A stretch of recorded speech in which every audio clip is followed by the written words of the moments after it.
gap of what you know you should do and what you do is something we struggle with at all ages. It just happens to be that this place thing is such a big decision that if you get that decision right for a stage that you're in, everything becomes easier.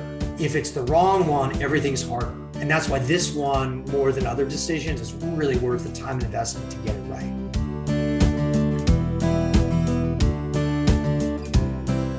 At Home with Growing Older is a nonprofit organization which believes in peer learning and creating discussions which bring the lens of aging to a variety of topics. At Home with Growing Older is proud to be your host of At Home on Air, a bi-weekly radio hour offering connection, community, and knowledge to our participants remotely. Now, we invite you to listen and learn from this live recorded episode of At Home on Air.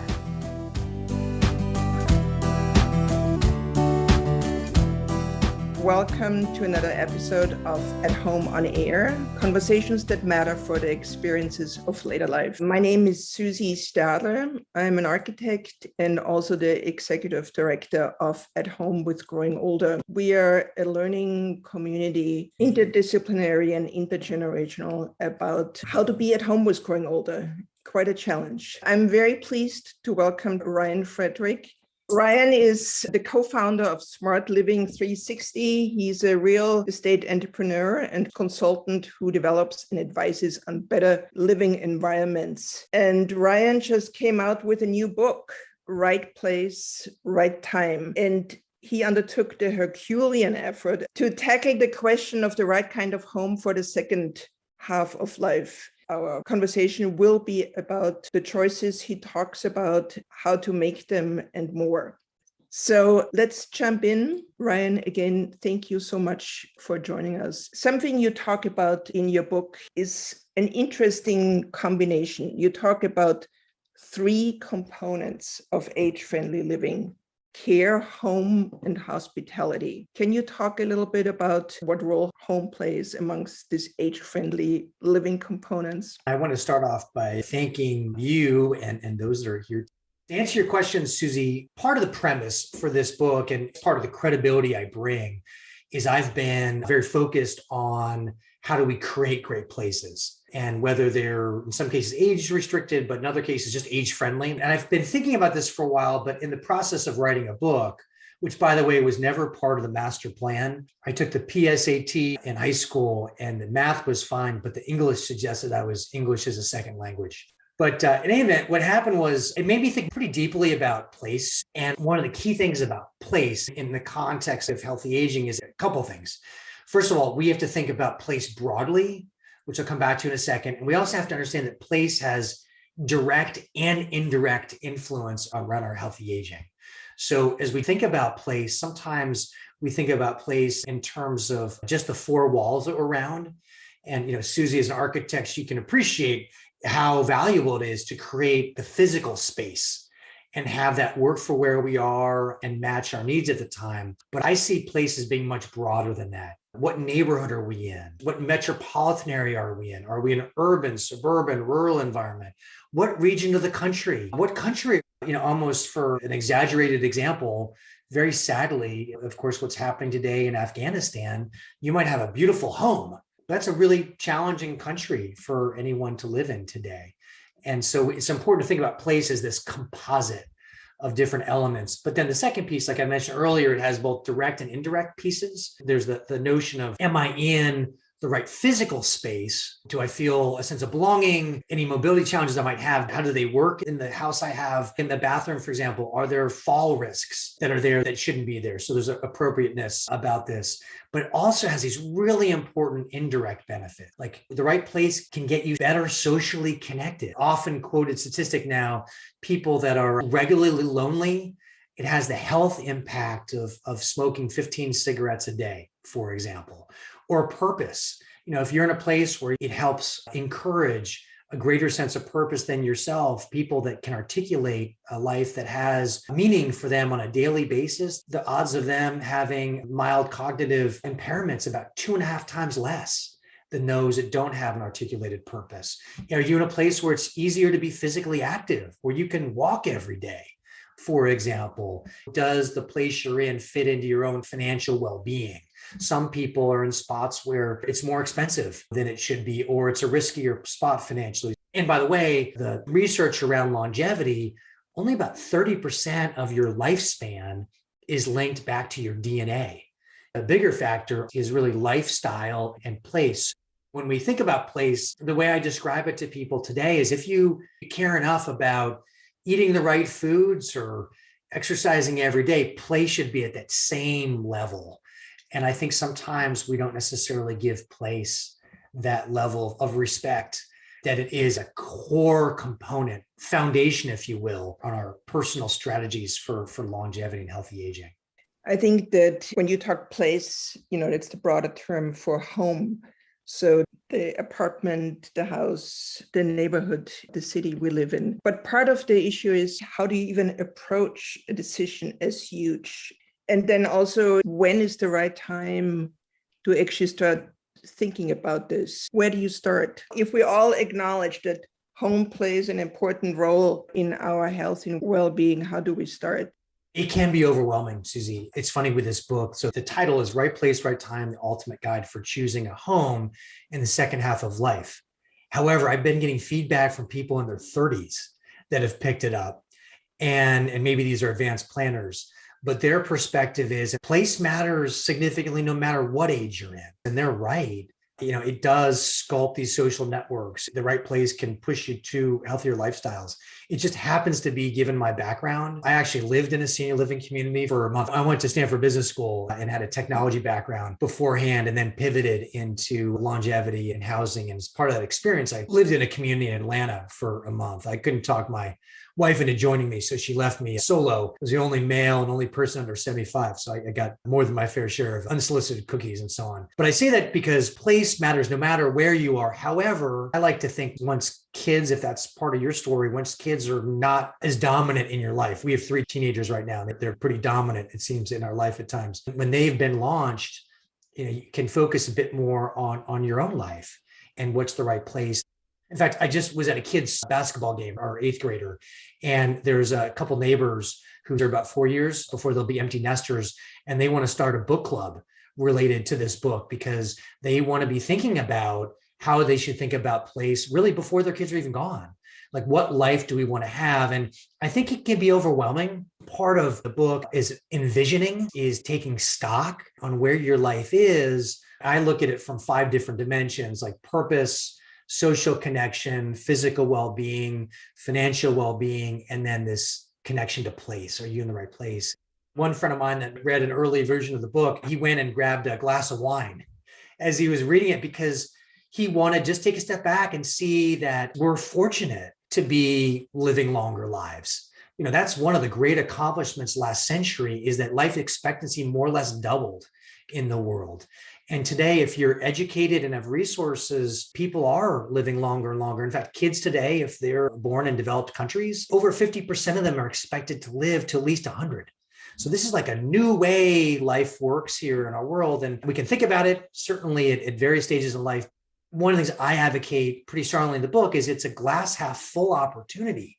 If we can coincide a longer lifespan with a longer health span, with a longer wealth span, those are high quality years to maybe know our grandkids, maybe our great grandkids. I mean, it's exciting, but I do think part of it is self-reflecting. And then when you make certain decisions about place or ideas, it can be really valuable to test some of those ideas. If you make a move, for example, a move can be really daunting. I mean, we moved a couple of years ago from Baltimore to Austin, and it was daunting for us. When you do make these different moves, you want to be pretty confident that it's the right thing. And so one of the things I talk about in the book is this concept of design thinking. And design thinking is a kind of fancy word for a pretty simple process, which is when you have an idea and a hypothesis, rather than just going all in and doing it, can you test that hypothesis and then test it to see if it really is what you think it is before you make bigger decisions around it. As one example, we live in the suburban area of Austin, and there's an acquaintance of mine where their kids had left and they were ready to do the urban Austin thing. And they sold their house and they moved into a condo, and they were totally excited about how he could walk to work and eat at the good restaurants. And those things were true. But it turns out they missed their friends. They had a hard time really establishing friends in this new neighborhood. And so they ended up actually then selling their condo, moving back to the neighborhood they were before to reconnect with some of those friendships. That was a costly decision in a number of respects. And they probably could have tested that hypothesis by just renting downtown for maybe a year or less than that to see if what they thought was true would really be true. So that's the key thing in this, is doing some tests around ideas you might have to see if those really are the right ideas. You're saying getting started means first assessing the number of things you pointed out, like purpose, social engagement, physical environment, finances, and also making a current assessment, looking ahead, how this might change. And then the second thing is you start testing options. And one of the options for most of us, I would say, is to age in place, because that's just the reality. There are not enough senior homes and there are not enough specific communities. So most of us stay in our homes, but you're not a fan of aging in place. Can you talk about this, why you're not a fan? One of the things that's fun about writing a book is you get to have certain subjects that you want to take a stand on and dig into it. And so I have a bit of a rant on aging in place in an early chapter. And I have a couple of reasons for that. One is I hate the term. I think the term is awful. I think it's passive. It makes aging seem like it's something that's happening to you. And then the second piece is it seems you're like a statue, in place. And again, nothing about the research of healthy aging suggests that you're supposed to be like a statue. So I suggest a different term, like living, to me is much more proactive. You're in charge and it has an active nature to it. And then living in community, because a key piece of this, no matter what, is whether you're an introvert or an extrovert, we need people. We need social fabric to help us thrive at every stage in life. And so I think this idea of community is dual meaning. It means community with people. It also means the broader community that you're part of. And sometimes when we say aging in place, we get stuck in thinking our home at the time. Whereas sometimes a better option is just a different physical space, but in your same community where you have those social connections. So there's the critique of the term aging in place, but there's also the critique of the strategy.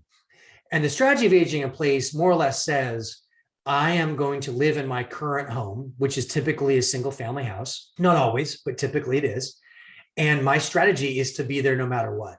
And sometimes that works. Sometimes that works. Rarely does that work under all situations. And so what ends up happening in that thinking, you tend to underappreciate the risks that happen in life. And more importantly, the opportunities that living in a different place can offer. A classic example with aging in place is that our address may stay the same, but we change, and oftentimes the environment around us changes. And so what might be a perfect place in one place in time really can be like an awful place another step in time. And in that thinking, when the idea is to age in place no matter what, it doesn't give you the flexibility to say, you know what, I may have reached a stage now where I don't know my neighbors. I may reach a stage where this is more a house than I really ought to be in charge of. You may reach a place where you recognize that a lot of your net worth is tied up into your house, and that's risky to sell. And there's other ways to diversify your nest eggs. One of the advantages of saying living in community is it allows people to say, hey, I want to stay in the Bay Area because I identify with the Bay Area, but maybe my house isn't the right specific option. There's actually a lot of options. Sometimes we think it's a single family house or it's senior living. And there's all sorts of options in between, and there's more coming. The pandemic has actually accelerated the innovation with the ability for technology to support us to live no matter what environment we want to live, and also to be in situations where health services can come to us. Hopefully, one of the accomplishments of the book is to help people understand that aging in place can work, but oftentimes people don't think through all the risks and implications related to it. There's also an opportunity for more real estate developers and service providers to create more great places, whether they're senior living communities or just other places that are designed for people of all ages. So I think that's a really key piece. What I hear, Ryan, is this importance of reassessing. like every couple of years, it's really our life, we change, our life circumstances change, our abilities change, and therefore our home needs to change. And this could be, by remodeling the home itself, if this is a decision, but it could also be moving. What I found interesting in your book is that you talk about how the financial aspect sometimes locks people into place. For many people, home is their biggest asset, but sometimes it's not the best investment. And of course, it depends which real estate market you're in, et cetera. But I would love to hear a little bit more from you about thinking in this area. So my wife and I, we met with our financial advisor recently. I'm 46 years old. And he said, you should really plan to live to 100. And I'm like, oh, holy moly. Like, how do you do that? Immediately to my wife, I'm like, we got to cut back on our grocery budget. She wasn't too enthusiastic about that. What ends up happening is when we look over the longer term to live to 100 and some of the uncertainties related to that, we need to make sure that we're in places where we're thriving, if at all possible, and we're being wise about some of these longer term decisions. So in the book, I talk a little bit about Pittsburgh. My dad's from Pittsburgh. We're Steelers fans. And what's happened is in Pittsburgh itself, it's a thriving area. There's great educational institutions, there's health systems, there's larger technology companies, Google, Uber, others have created jobs. If you drive 2 or 3 hours outside of Pittsburgh, it's not doing well. And so about 4 years ago, we were out there visiting family. We were in Pittsburgh, enjoyed that. And then we drove out and we saw an endless supply of for sale signs. What happened was that environment had changed, right? It had gotten harder. Place had changed. Even if people had changed, place had changed. And so those people for which their home was their big asset, they're stuck. They're stuck and right now don't have a buyer to take them out of probably their biggest asset. As we age, you have to appreciate that things can happen to your place if you own it. And if a lot of your net worth is tied into that real estate asset and something changes, an earthquake, a fire, certain things insurance can't cover, you may not be diversified for those sort of outcomes. That's one thing. Another thing to think about, which is often overlooked, is if you own your home free and clear, it's great because you're in a less risky situation. However, let's say your house appreciates 5% a year, 3% a year, something like that. During normal times, the stock market and other sort of investments are going to outperform your home. And so that may not be a big deal over 1 year, but over a number of years, compounded, you end up getting effectively a lesser nest egg. There's an opportunity cost in your home that you don't get a bill for. It doesn't show up. It's not a reminder, but that opportunity cost can be tens of thousands of dollars for many Americans that own their house free and clear. There's risk, but there's also an opportunity cost of those dollars not being invested elsewhere. For the non-finance people, can you just quickly say what opportunity costs are? Thank you. So an example, let's say you own your house, say it's $500,000. So you have $500,000 of equity in your home. And let's say your house goes up in value 5%, which would be a big number, by the way, in normal environments. So you get effectively $25,000 of incremental value to sell your house. However, in this hypothetical example, let's say you were to go and invest in the stock market or other vehicles, and you get a 10% return on those dollars. Well, that would be $50,000 that you've created. So the opportunity cost is the cost of not doing something else. And it's something that a lot of us don't think about as much. So it is something I think that a financial advisor can be really helpful with as part of a longer plan. Again, it doesn't make as big a difference over a year or two, but over 5-10 years, yeah, absolutely, that can make a big difference. The other factor, since we're talking about the financial piece of a house, oftentimes there's just costs of ownership that people overlook beyond just real estate taxes and so on, but just home maintenance and capital expenditure projects and things that you may not really get a return on. Those dollars can be significant as well. My argument is your house is not defined only by financial returns at all. Like I said, it has to map to purpose and social connection and a number of different elements, but it is one that does deserve some extra attention. Yes, and we all have an emotional connection to our house or a home, which I think is another difficult component. You don't have a relationship to a stock or investment in a company. That also makes it difficult for people to see home as one of the variables in their decision, how they want to grow older and how this can contribute to their well-being. And there's also the famous intention and action gap, where we know that we should do something, but we are not doing it. It feels like for a home, since this is such a big part of our life, this is even a bigger issue than if you don't do your dishes. Susie, I'm so glad you raised that. One elephant in the room is this is hard stuff. And it's not just hard intellectually, it's hard emotionally. It takes a lot of courage to say, okay, now's the right time to do something different, particularly if you have a strong emotional connection to your current home. It requires a leap of faith that you can have an emotional connection to a home that's something other than your current house. And I think that's such a huge issue. There's another piece, though, too, called the U-shaped happiness curve. And I talk a bit about it in the book. It's something that's been globally found to be true by researchers. It shows people in their 20s at a certain level of happiness, and then they go this negative slope pretty precipitously. And then around your late 40s and early 50s, you're in this nadir. I like to think of it being correlated to teenagers in the house. And then it works its way up. This is a global phenomenon, this curve.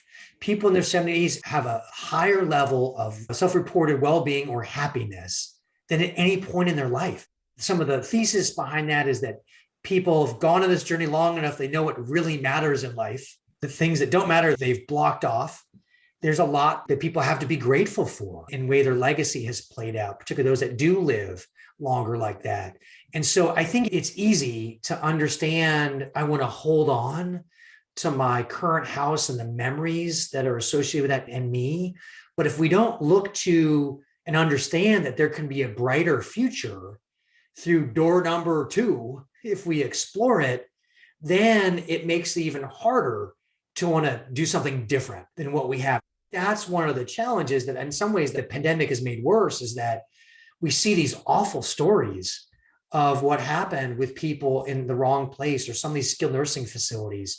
And there's research that's been done that people fear skilled nursing more than they do death itself. There's actually a lot of places, a lot of different physical environments that can work for people. So you can be excited about another venue if you're really honest with yourself. And if in fact your current house isn't the best place. That gap of what you know you should do and what you do is something we struggle with at all ages. It just happens to be that this place thing is such a big decision that if you get that decision right for a stage that you're in, everything becomes easier.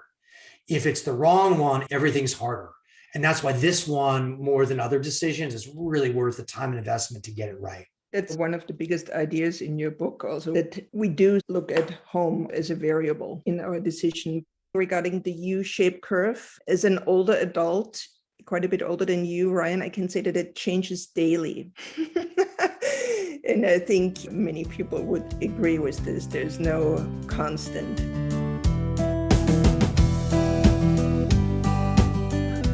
You are listening to At Home on Air. We are now switching to questions by participating audience members in this recorded live episode. If you want a chance to ask your question, visit us at athomewithgrowingolder.org and register for the next live episode.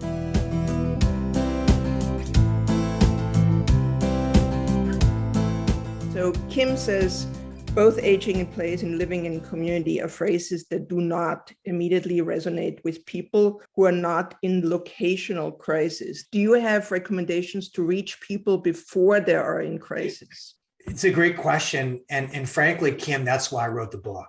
I said earlier, I believe many of us are trying to have our lifespan match our health span, match our wealth span. In my view, that's a combination of good fortune and planning. If you're in locational crisis, yeah, it's urgent. You can't be strategic. You've got to move. And I've seen it. I'm sure many of us have seen it where someone falls And it then creates cascading events where it's a fall that leads to a fracture, that leads to the ER, leads to rehab, and this reminder that where you are is not the right place. At that point, you can be in a more fragile place to make a really big decision. And so it's hard because it's hard to anticipate where we are in the moment if we're honest with ourselves, but also what's around the corner. So whether aging in place or living community as terms resonate or not, the big piece is how to get ahead of this.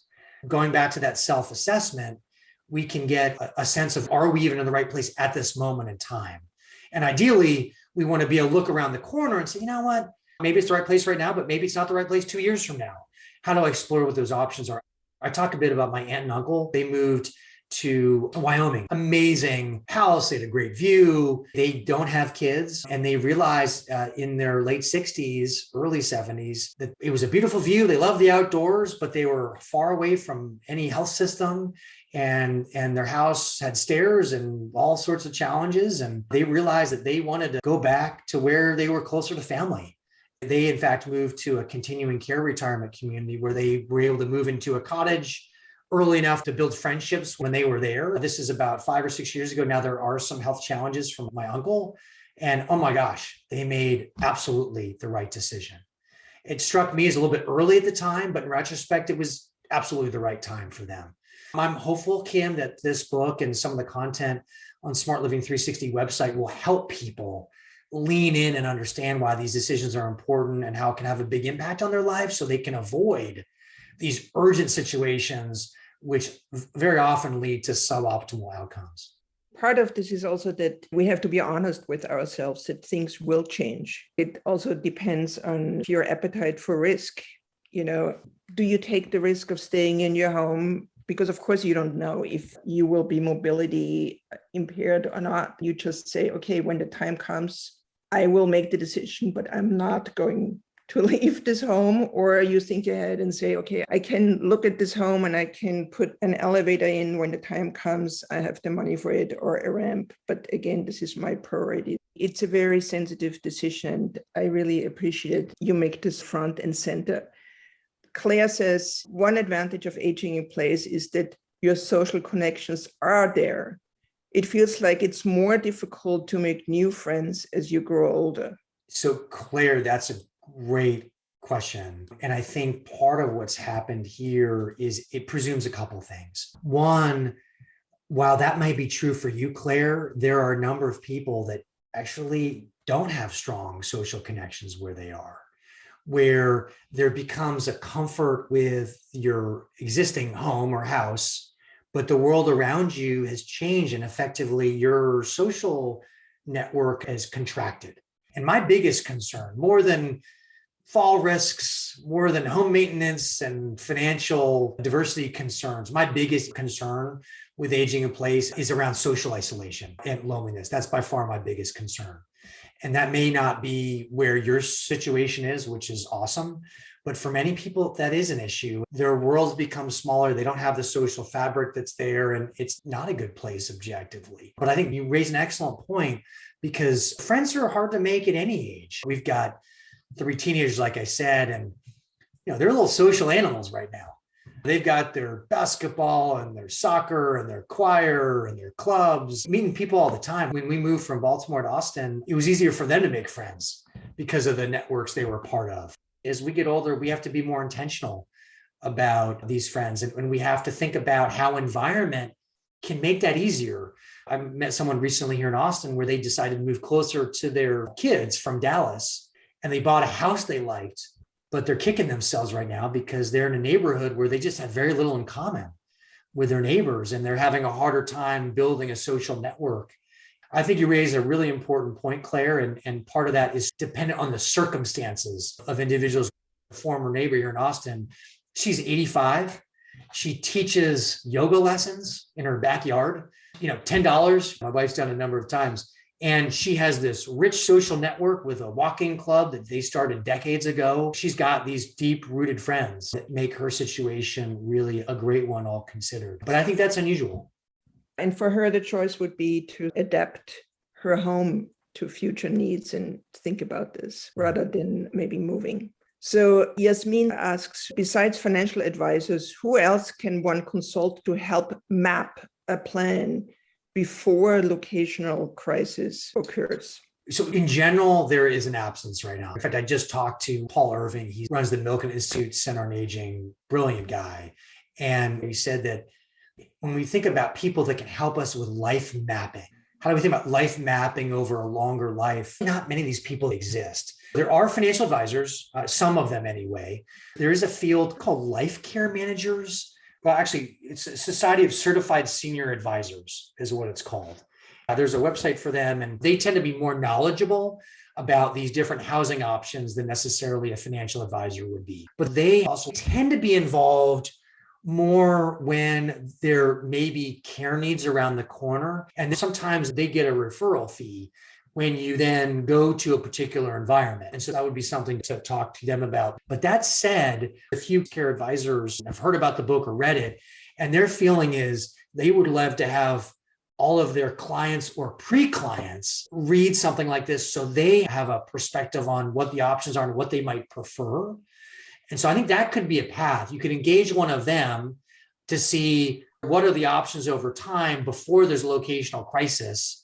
And then you can map out, okay, what is the right option for me? But my hope here with Right Place, Right Time is to add more content on the Smart Living 360 website, different modules for videos and things like this. So there's ways I can be helpful for people to navigate some of these options, at least generically, but then ideally apply them to a specific region either you live in or one you want to move to. Many of us live in existing homes, and then new homes are being built. So what would you advise a developer? What kind of housing should they develop for this sort of new reality of longevity? I'm also curious of your ideal community for yourself when you reach this point. I'm pretty passionate about these things. So I'm going to be grabbing some of that passion here because I think one of the mistakes that we're making as a society is for years and still today, we're building too many places that don't recognize that we're part of this new 100-year life. This isn't just people today who are in their 60s and 70s, baby boomers who are living longer. This is a new normal. So we need to stop thinking like the whole world, at least in suburbia, are families with kids and minivans. That's not reality. So the thing that gets me particularly irked, but is also an opportunity, is when we build apartment buildings, for example, you can do well-designed, thoughtful, attractive layouts that incorporate universal design. Every apartment building should have blocking behind the walls for grab bars. Every apartment building should be thoughtful about the tiles in the bathroom and what the levers you use for the faucets and different shelving, even wider doorways and so on. Like there's a number of things we can do in the universal design dimension. These things don't cost much money at all, especially if you do it on the front end. What that allows us to do, it allows people then to live much longer in a continuum in what might be the home they love. They're not forced out because we had a poor design on the front end. And that's particularly true, of course, for new development. Beyond that, we have the World Health Organization, WHO. They have been leading an effort for a number of years now around age-friendly communities. And here in the US, it's being led by AARP. So how can we have more instructive conversations with policymakers at the county level and beyond so that we're able to make it easier to think about, well, how should sidewalks operate? How do we make it easier in a given environment to make it not only age-friendly, but what's partially endemic in this is we take out this trend, which is we've been segregating people by age. That wasn't always the case. For years, we lived in villages together, but over time, we've created more of these age-restricted environments, which in some cases is the right thing, but it shouldn't be the only option people have. And so if we create better age-friendly environments with the building, the walkability around it, have different services come to us, the role of technology and healthcare delivery, I talk about that in detail in the book, then we're creating places, great places that allow people to thrive over a longer continuum. So I said I was going to get fired up. I got fired up. I hope that there are more public policy people that make that easier, maybe even incentives to say, hey, we're going to make it easier for you to build here if you incorporate these features. If you're a municipality, you're signaling how important it is to have people of all ages. Now, there's a little bit of a twist in California, of course, with Prop 13, because for those who own their homes and the real estate taxes, when you do shift into a different basis, your real estate basis goes up. But I know that there are some counties that have created structures so that your real estate taxes can follow you to your new place. I'm not as current on that right now, living in Austin, Texas, but there are some structural things that make it harder for people to move to what could be a better place. But we can do a lot better by creating better intergenerational environments where we're honest with ourselves that we want people to thrive across the spectrum. And last point on this, we spend $3 trillion in healthcare in our country, more than any other country on a per capita basis. Our outcomes aren't as good as you'd expect when we spend that much. And much of that is when people have healthcare conditions and more end of life. If we just made it better for people to stay where they want, people wouldn't have to go to institutional settings. And so that ends up costing both the individual and our healthcare system. So there's a bunch of reasons why these should be created. Part of my work right now is working with developers to create these environments. And part of my hope with the book is to be a little kick in the pants for developers to say we can do better.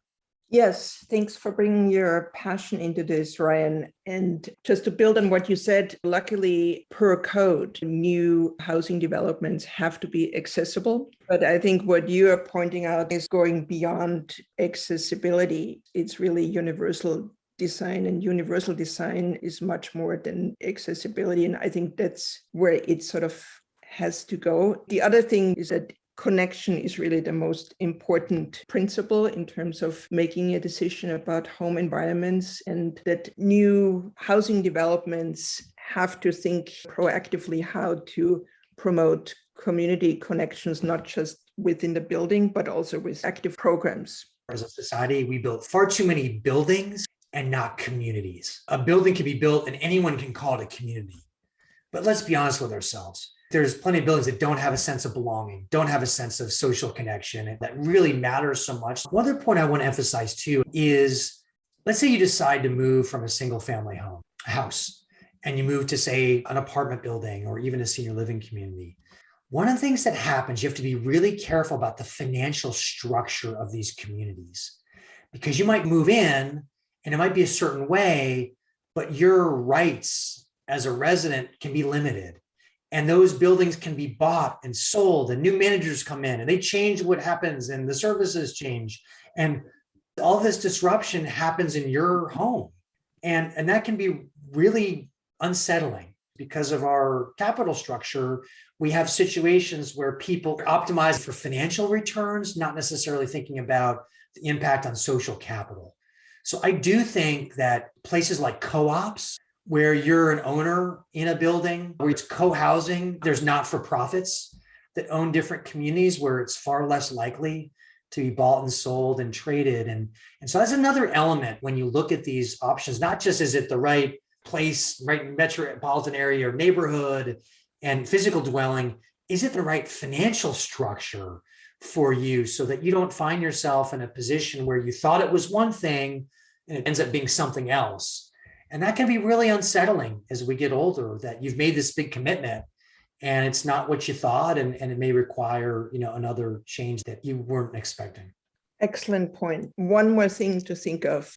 I think we got a lot of food for thought. Ryan, thank you so much. For me, the biggest takeaway is that I have to sort of take a step back from my home, so to speak, and look at it in a more analytical way, even though it seems like super hard for me. And I might not be ever ready to do this, and also who are you in terms of what risks are you willing to take as you move forward? I'm not talking about financial risks, but emotional risks to some extent with your decisions. One thing to add to that, in most cases, it doesn't require a change in place. In most cases, it can be making your current place better, and your current place can be better with maybe a renovation. But some cases, it's as simple as maybe it's redecorating. Maybe it's making an emphasis of hosting people more often for dinner or coffee. Maybe it's saying, hey, I'm going to volunteer for something. In most cases, it's not changing your place, but it's making your place work better for you. I know it can be overwhelming. So to me, it's more thinking about how to think about it, creating some type of plan. To me, that has enormous value. And it doesn't necessarily mean, boom, I'm going to make a decision tomorrow, but just thinking about it, understanding the different components. And like I said, with my friend that read an early version of the book, just grab a glass of wine, maybe bottle of wine in some cases, and just allowing your mind to go. My hope is that this book and some other content can be helpful in assisting in that journey. There's a monthly blog on the Smart Living 360 website, and I'll be having a weekly message here soon. You can sign up for that and even get a download of the first chapter or the introduction if that's interesting to you. So there's other ways to engage that I think would be valuable for people. You gave me a perfect segue because most of us will, stay in our own homes. We have our Aging 360 workshop where we talk about exactly what you just said. How can we live better in our homes and make them partners in our well-being through often very simple changes. Thank you all. Thank you, Ryan. Absolutely. No, my pleasure. Really enjoyed it.